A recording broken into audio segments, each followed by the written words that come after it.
আমাদের প্রিয় নবীজি সাল্লাল্লাহু আলাইহি সাল্লাম যেই বছর দুনিয়াতে তাশরীফ নিয়েছেন, যেই বছর নবীজির আগমন হয়েছে, সেই বছর আব্রাহা বাদশাহ বাইতুল্লাহ ধ্বংস করার জন্য বিশাল এক বাহিনী নিয়ে মক্কায় প্রবেশ করেছিল। আমাদের নবীজির জন্মের কিছুদিন আগে বিশাল সৈন্যবাহিনী, বিভিন্ন ইতিহাসবিদগণ বলেন 20,000, কোন রেওয়াতে আছে 60,000, কত হাজার, 60,000 বাহিনী নিয়ে হাতি এবং সৈন্যবাহিনী নিয়ে বাইতুল্লাহ ধ্বংস করার জন্য আসছিল। কাবা শরীফ ধ্বংস করে ফেলে, কাবা শরীফ আর রাখবে না, কাবা শরীফ আর রাখবে না। কাবা শরীফকে ধ্বংস করার জন্য হস্তি বাহিনী আসছে। আব্রাহা বাদশাহ, বাদশার নাম কি বলেন? বাদশার নাম কি? আব্রাহা। 20,000 সৈন্য বাহিনী নিয়ে আসছে। নিজ দেশ থেকে আসতে আসতে বাইতুল্লাহর একদম কাছাকাছি যখন চলে আসছে, আশেপাশে মানুষগুলো চিন্তায় পড়ে গেল। পৃথিবীর শুরু থেকে বাইতুল্লাহ এখানে স্থাপন করা হয়েছে, এই বাইতুল্লাহ যদি আব্রাহা বাদশাহ ধ্বংস করে ফেলায়, এই বাইতুল্লাহর কোনো স্থায়িত্ব থাকবে না, এই বাইতুল্লাহর কোনো চিহ্ন থাকবে না। সবাই চিন্তা করে গেছে। আর মক্কায় এমনিতে তো মানুষ নেই, খুব কম। তো 20,000 বা 60,000 সৈন্যবাহিনীর সামনে কোনো মানুষ গিয়ে দাঁড়াবার কোনো সুযোগ আছে? সাহস আছে? তো হস্তি বাহিনী আসছে। মিনা, মুজদালিফা, হাজী সাহেবরা যেখানে যান ওই জায়গায় একটা জায়গা আছে মিনা মুজদালিফা, এই দুইটার কাছাকাছি একটা জায়গা।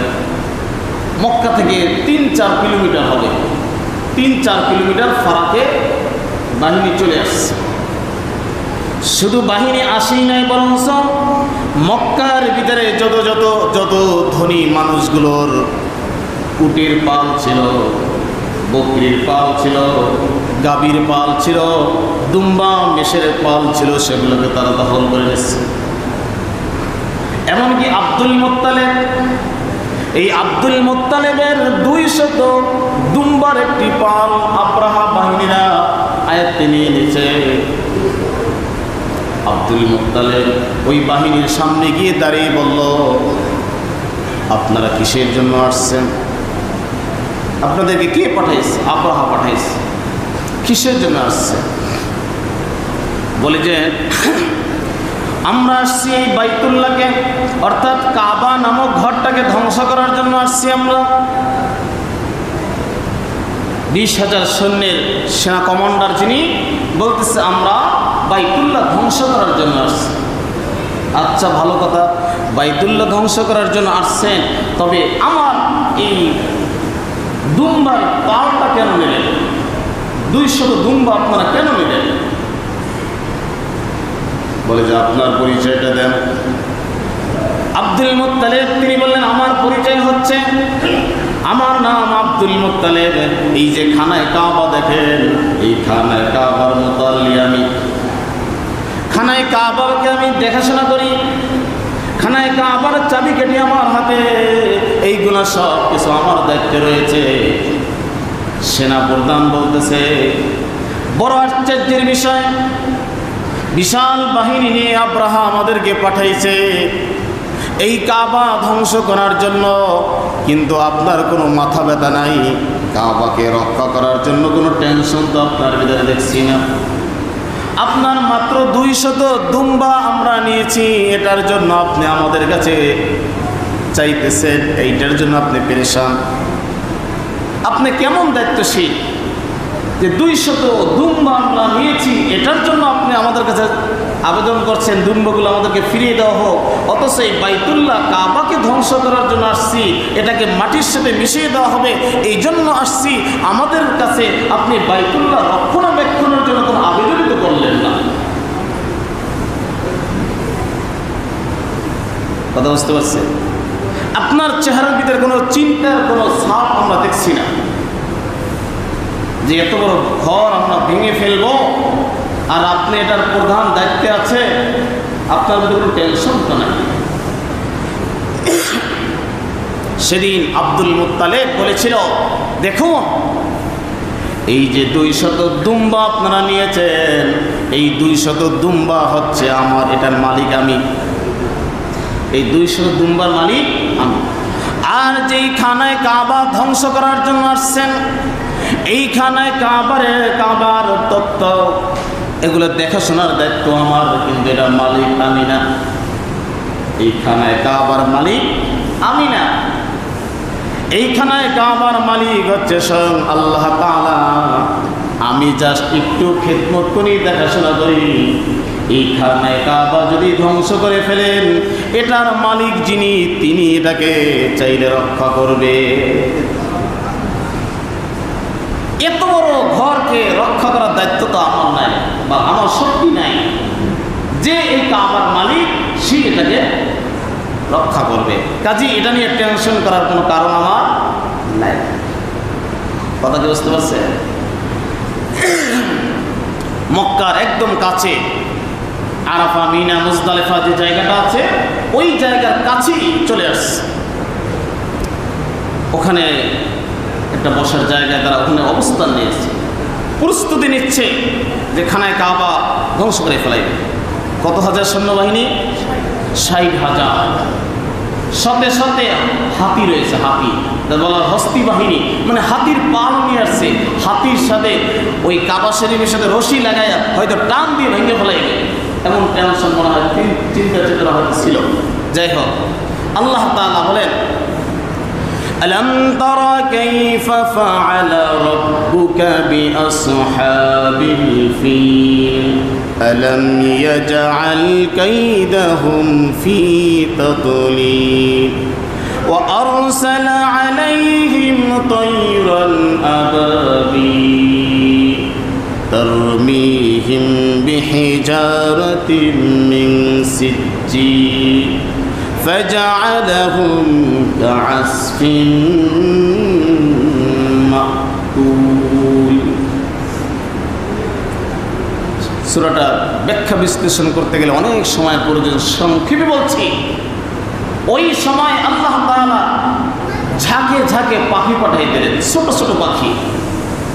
যেই পাখিগুলোর ঠোঁটে একটা পাথরের টুকরা ছিল, 2 পায়ে 2টা পাথরের টুকরা ছিল।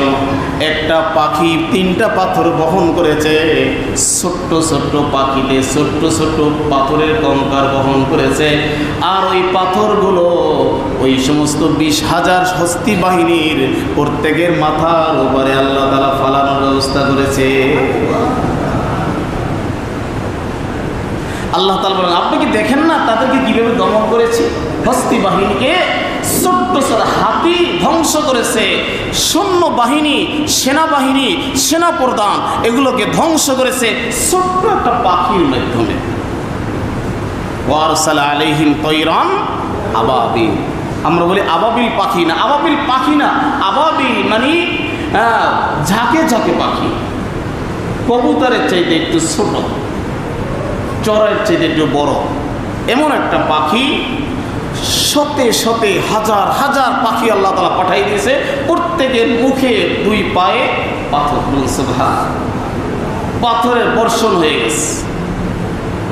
কিছু তো পালাইছে, কিছু মাটির সাথে মিশে গেছে। এত বড় হাতির পা আল্লাহ তাআলা ধ্বংস করছে কি দিয়ে? কথা বলেন না কেন? কি দিয়ে ধ্বংস করছে? কথা বুঝতেছেন না? এত বড় হাতির বাহিনী, হাতি বাহিনীকে, সেনাবাহিনী ধ্বংস করছে আল্লাহ কি দ্বারা?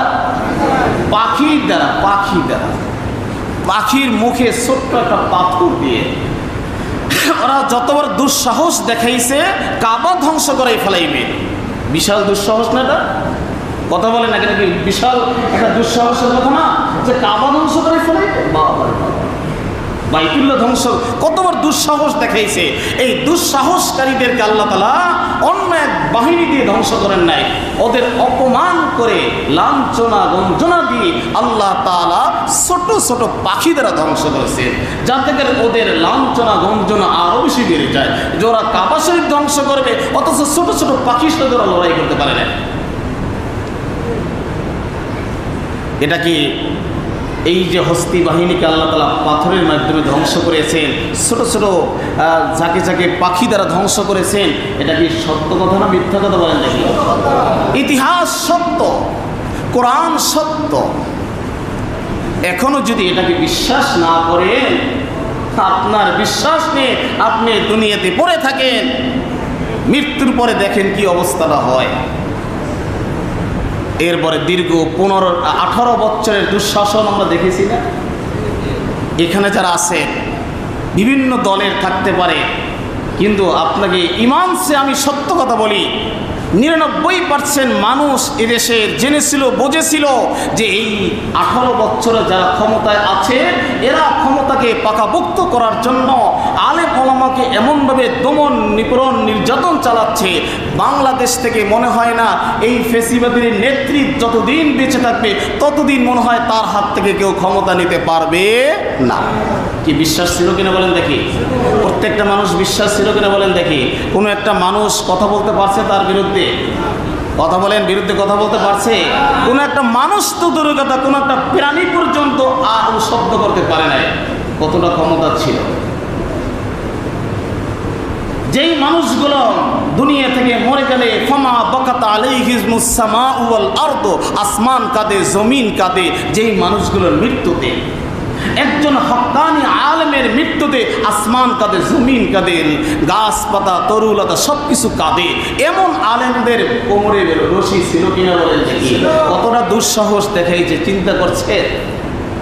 চিন্তা করছেন নি কতটা দুঃসাহস ছিল? শাপলা চত্বরের ইতিহাস মনে আছে আপনাদের? শাপলা চত্বর আপনার শুধু মুখেই বলি, এটা ছোটোখাটো কোনো বিষয় নয়। রাতে যখন তাহাজ্জুদ গুজারি মাদ্রাসা ছাত্ররা, মাদ্রাসা আলেম ওলামারা যখন তাহাজ্জুদ নামাজীদের রত ছিল, তখন তাদেরকে শায়েস্তা করা হয়েছিল। আল্লাহ বলেন ইসবির, সবর কর, সবর কর, সবর কর, ওয়া উমলি লাহুম ইন্না কাইদি মাতিন। যদি তুমি যতই সুকৌশলী হও না কেন, আল্লাহর কৌশলের সামনে তুমি কিছুই না, সব ব্যর্থ। আর ওই সমস্ত দৃশ্যগুলো দেখে আমরা ভাবছিলাম আল্লাহ তার এত ক্ষমতা দিল কিভাবে, এত ক্ষমতা দিল কিভাবে? আরে ভাই, তাকে তো পরীক্ষা করছে, আর তার রশিটাকে আল্লাহ ছেড়ে দিয়েছিল যে তোমার রশিটা ছেড়ে দিয়েছি, ওয়াউমলি লাকুম, তোমার রশ তোমাকে ঢিল দেওয়া হলো, তোমাকে ছাড় দেওয়া হলো, ছেড়ে দেওয়া হবে না। কিন্তু সূরা আরাফ খুলে দেখুন, আল্লাহ বলতেছেন ওয়াউমলি লাকুম, তোমাকে ছাড় দেওয়া হয়েছে। তোমাকে কি দেওয়া হয়েছে? ছাড় দেওয়া হয়েছে।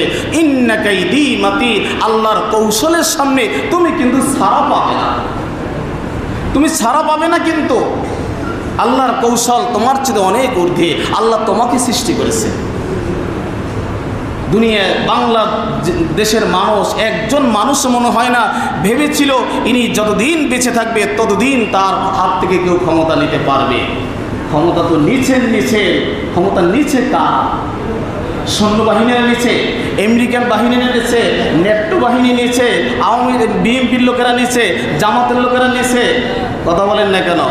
আমেরিকার গোয়েন্দা সংস্থা নিচে, কেউ নেয় না।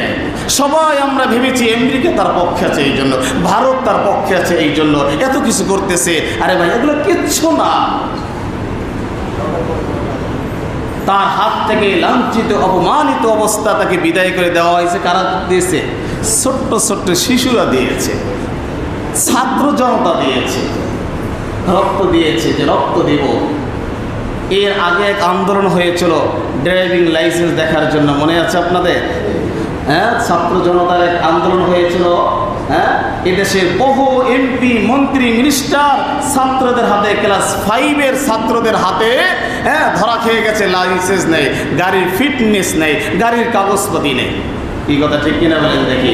তার মানে আল্লাহর পক্ষ থেকে এই হস্তি বাহিনীর কাছে আবাবিল পাখি আল্লাহ পাঠিয়ে দিচ্ছে। এইবার যারা নিউ স্বাধীন যারা করেছে এরা কিন্তু সাধারণ কোনো মানুষ নয়। আমি আমার কোরআনের দৃষ্টিতে দেখি এরা হচ্ছে সেই হস্তি বাহিনীর সামনে আবাবিল পাখির এক ঝাঁক পাখি। কথা ঠিক কিনা বলেন দেখি? জাতি এদের কথা 100 বছর কমাস কম স্মরণ করবে, কমসে কম এই জাতি, এই শিশুদের কথা, এই ছাত্রদের কথা 100 বছর স্মরণ করবে। এবং এই গাদ্দারি যারা করেছে, অতীতে যারা এই দেশের সাথে দুশ্মনী করেছে, এই দেশটাকে যারা লুটপাট করে খেয়েছে, এদের কথা কমস কম এদের নামটাকে গালি হিসাবে কমস কম 100 বছর পর্যন্ত মানুষ দেখবে। 100 বছরের পরে তারা হয়তো তারা ভুলে যেতে পারে, কিন্তু 100 বছরের আগে চিন্তা করেন না আপনাদের কথা ভুলে যাবে। ভুলে যায় না যে অচিরে 2-1 মাস পরে আমাদের কথা সবাই ভুলে যাবে, এটা কেউ চিন্তা ভাবনা করেন না। খবরদার, 100 বছর পর্যন্ত আপনাদের কথা মানুষ মনে রাখবে। কমাস কম বললাম, বেশি হলে তো আরো হতে পারে। কাজী আল্লাহ ছাড় দেয়, কাউকে ছেড়ে দেয়। এবার আসে গত জুমাতে 2টা মসজিদের